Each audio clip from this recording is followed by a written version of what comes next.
Bueno, ¿cuál es su nombre? Mi nombre es Lourdes Mejía Aguilar, madre de Carlos Sinue Cuevas Mejía. ¿Quién era Carlos Sinue? Carlos Sinue era un tesista de la Facultad de Filosofía de la UNAM. Ya había acabado su carrera y regresó a documentar su tesis.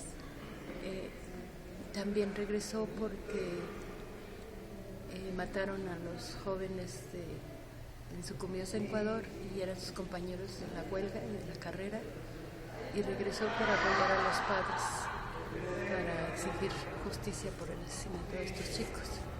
¿Se estaba organizando con ellos? No, más bien se había organizado con ellos porque fueron sus compañeros durante la huelga, pero le indignó demasiado el que los hayan asesinado, pues se los conocía. Me platicaba que uno de los compañeros asesinados estaba haciendo su maestría e inclusive vendía discos para poder sufragar sus gastos. ¿Y él estaba siendo amenazado dentro de la universidad? Sí, durante casi 3 años estuvieron apareciendo volantes después de cada actividad política que se hacía. Aparecían volantes pegados en toda la facultad, o volantes que estaban en los baños, que parecían antes de que entraran los alumnos ya estaban, y donde difamaban a Carlos, donde lo acusaban de ser un militar infiltrado, de ser un narcomenudista, y amenazas como que pronto llegaría a la justicia. Lo amenazaba, el volante lo firma un colectivo, Emiliano Zapata, que bueno, pues aquí en la Facultad de Filosofía no se sabe de él, nadie los conoce, es como un anónimo. Pero durante 3 años aparecieron varios volantes, casi después de cada actividad había un volante amenazando y difamando. ¿Por qué a Carlos? Pues yo supongo que porque a lo mejor Carlos no tenía una cobertura de ningún partido, de ninguna corriente política. Carlos era un activista, había participado en la huelga, participó también para el apoyo a los trabajadores del SME, hicieron una actividad en contra del militarismo en la ciudad, en México, en el país, y también pues estaba apoyando muchas luchas sociales. De hecho, uno de los últimos proyectos que tenía Carlos era él ya había estado trabajando como profesor, y el último proyecto que tenía era irse a dar clases a Ciudad Juárez. De hecho, estaba organizándose con varios estudiantes para que fueran a preparar profesores para pues hacer educación popular, porque en Ciudad Juárez estaban exterminando a los jóvenes. Una manera de desaparecer a los jóvenes era que hacían fiestas y después llegaban y los asesinaban ahí. Después decían que estaban vinculados con el narcotráfico. ¿Y alguien más firmaba esos anónimos? Esas amenazas, esos volantes que amenazaban la vida de Carlos. Pues no, nada más el colectivo revolucionario, Emiliano Zapata se llamaba, y pues aparecían fotos con ellos, con él, de algunos otros compañeros, tanto de políticas como de la Facultad de Filosofía, y siempre los estaban acusando de ser narcomenudistas, de ser militares, de ser gente que estaba haciendo daño a la universidad. Desgraciadamente fueron preparando su muerte, preparando para poderlo asesinar, difamándolo. Inclusive también Auxilio UNAM colaboró con esto porque había una campaña de acoso desde el 2009 en contra de Carlos, y seguido lo estaban cuestionando. Él era de las personas que colaboraba con música, o tenía una camioneta y ayudaba a transportar equipo musical o algo. Auxilio UNAM, entonces, ¿podría extender de qué manera participó en esta situación? Sí, cómo no. El 20 de noviembre del 2009, Carlos fue a apoyar a unos compañeros para traer sus instrumentos. Era un grupo musical que iba a dar se iba a hacer un festival para darles la bienvenida a los jóvenes de primer ingreso, de nuevo ingreso. Y a Carlos le pidieron que aportara que prestara su camioneta para traer los instrumentos. Él la manejaba, fue por los instrumentos, y cuando quiso regresar aquí a CEU, esto fue aproximadamente a las 3 de la tarde, no le permitieron entrar, con el argumento de que no había permiso. Entonces, Auxilio UNAM llamó a la policía y lo entregaron. Fue detenido Carlos aquí en Copilco el Alto, a 2 callecitas de la salida de Cerro del Agua, pero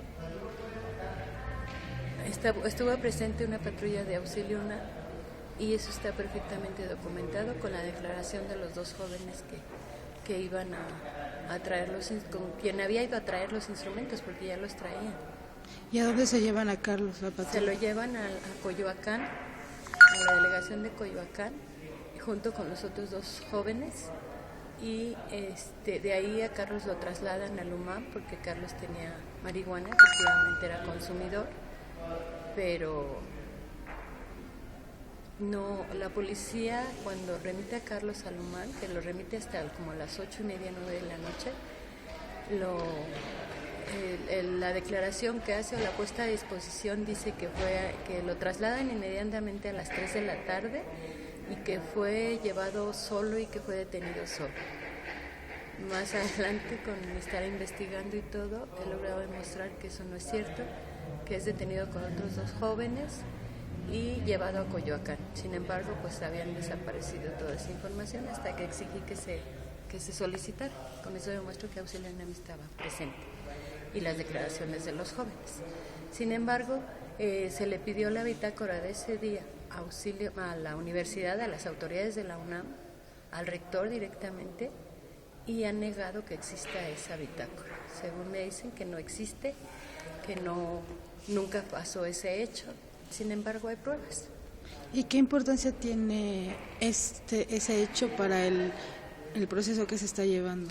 Pues demostrar cómo Auxilio UNAM acosa a los luchadores sociales, a los activistas, a todo aquel que levanta la voz y que no está conforme la universidad, porque le causa un daño, ¿verdad? El poder manifestar, el poder estar en desacuerdo.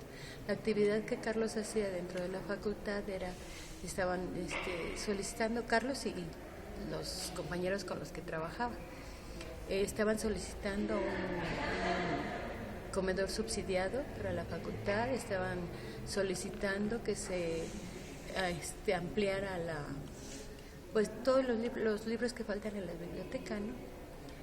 Y bueno, yo creo que ese trabajo le incomodaba al rector, pues se ha negado a entregar esa bitácora.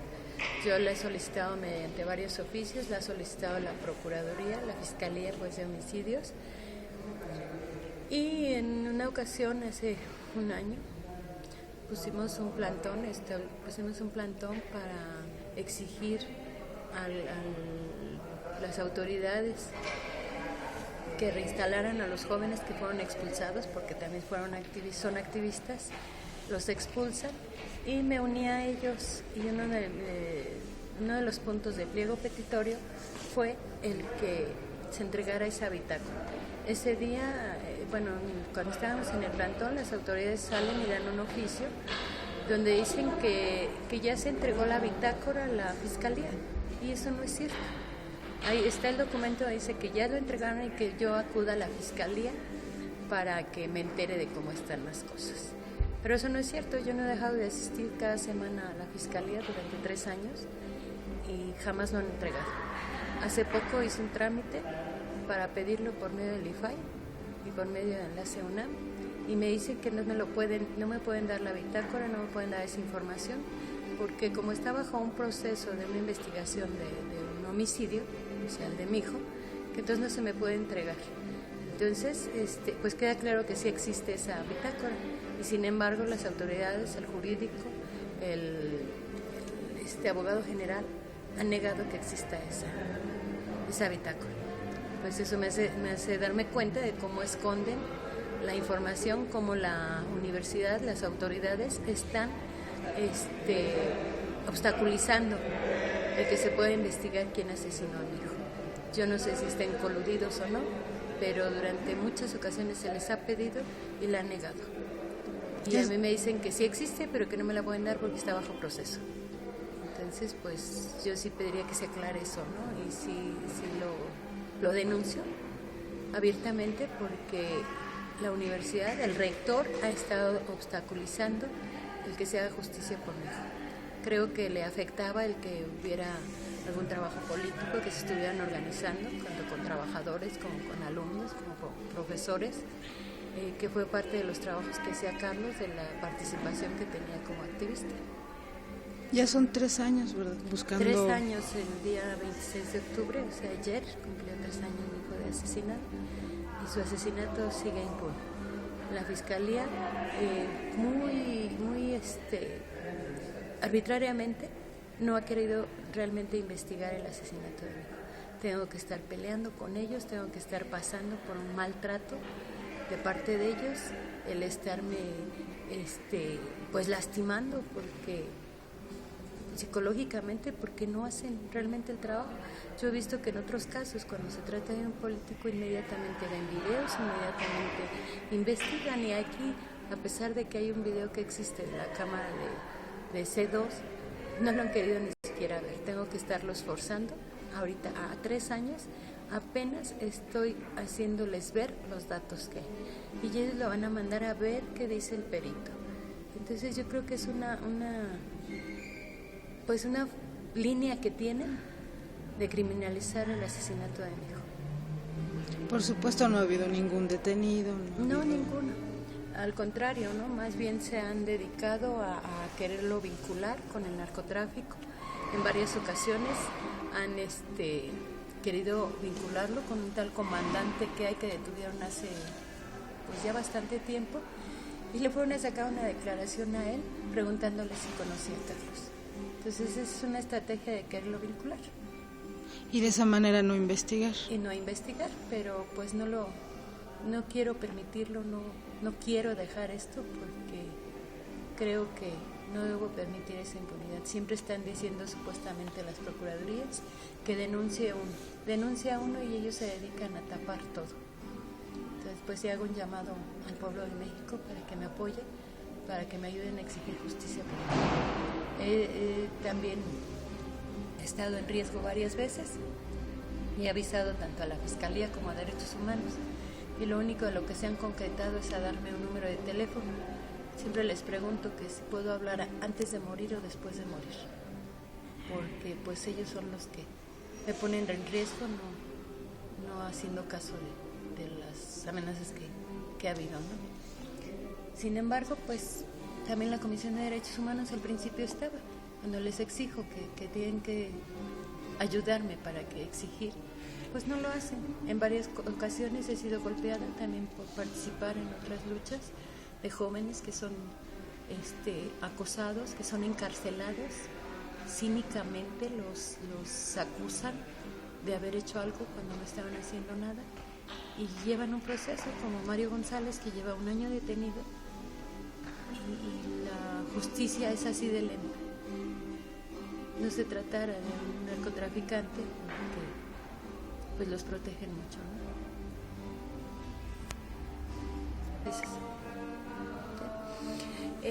Bueno, también quiero comentarles que hay una ONG, que es de los hermanos Cerezo, que Francisco Cerezo se atrevió a decir que los problemas que había en el auditorio Che Guevara habían sido a razón de que habían matado a Carlos Sinué y a otro joven apellidado Valderrama, que no lo conozco, que entonces habían empezado los problemas, ¿sí? Que tendenciosamente vinculándolo con el narcotráfico. Y cuando le contesto diciéndole que quién es él como organización de derechos humanos para señalar a los activistas, además como que tampoco va porque ellos están en la Facultad de Filosofía y conocían perfectamente a Carlos, ¿sí? De hecho tenían diferencias políticas, Entonces, ¿quién es él para señalar? Si él se va a dedicar a estar señalando a los activistas, pues que se dedique a otra cosa, que se le den su placa. ¿Su hijo y alguno de los hermanos Cerezo se confrontaron alguna vez? Tuvieron alguna diferencia política, sobre todo cuando vinieron unas personas de los pueblos, los pueblos que estaban siendo despojados de San Juan Copala, y hubo un enfrentamiento, no directamente con él, pero sí con la gente, porque no permitieron que entraran los triquis aquí al auditorio Che Guevara, y entonces hubo una diferencia política. Esto fue en agosto, me parece, y al poco tiempo muere mi hijo. Entonces, pero a mí lo que más me llama la atención es como una organización de derechos humanos no tiene por qué estar señalando a nadie. Además, no me pueden decir que no sabían, porque están perfectamente cerca de la Facultad de Filosofía. Y la otra es que si su organización es de derechos humanos, no veo por qué lo señalan.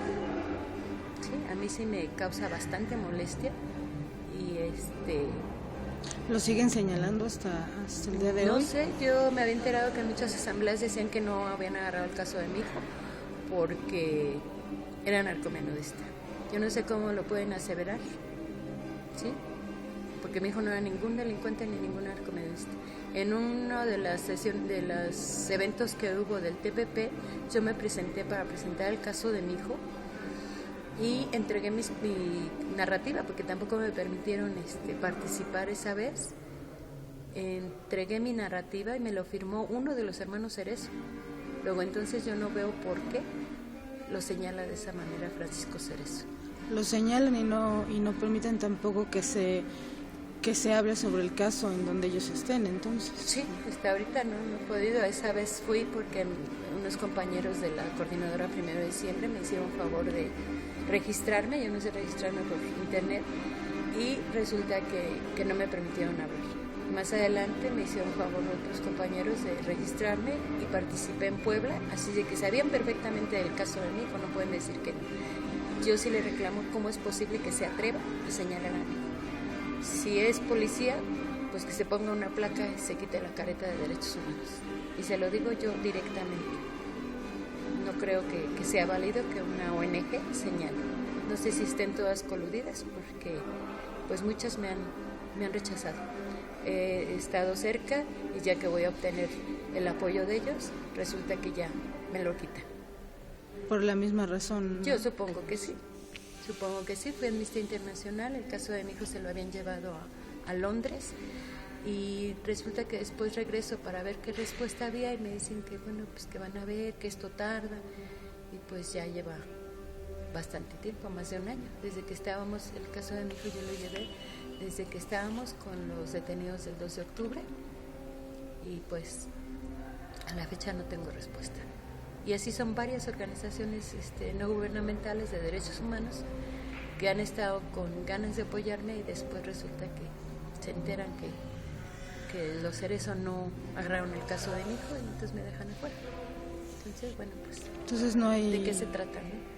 Por ningún lado, ¿no? Ni jurídica, ni en derechos, ni jurídicamente, ni por derechos humanos. Jurídicamente, pues está llevando mi caso un abogado que me está apoyando desde el movimiento de 132. Yo creo que muchas personas saben que me he adherido a muchos movimientos para difundir lo del asesinato de mi hijo y para apoyar también, como es el 132, como es los presos del 1 de diciembre, como es los presos del 10 de junio. Creo que todas las movilizaciones que he podido he difundido lo del asesinato de mi hijo. Y si yo pensara que mi hijo es un delincuente o se las creyera como lo han difundido y como han pretendido difamar, pues no estaría reclamando, ¿verdad? Pero como estoy consciente de que mi hijo no era ningún delincuente, que era un activista, que era una persona consciente y feliz con lo que hacía, porque a él le gustaba luchar. Por eso estoy aquí y espero mantenerme de pie. Ojalá que no por decir las cosas me mantenga a mí también.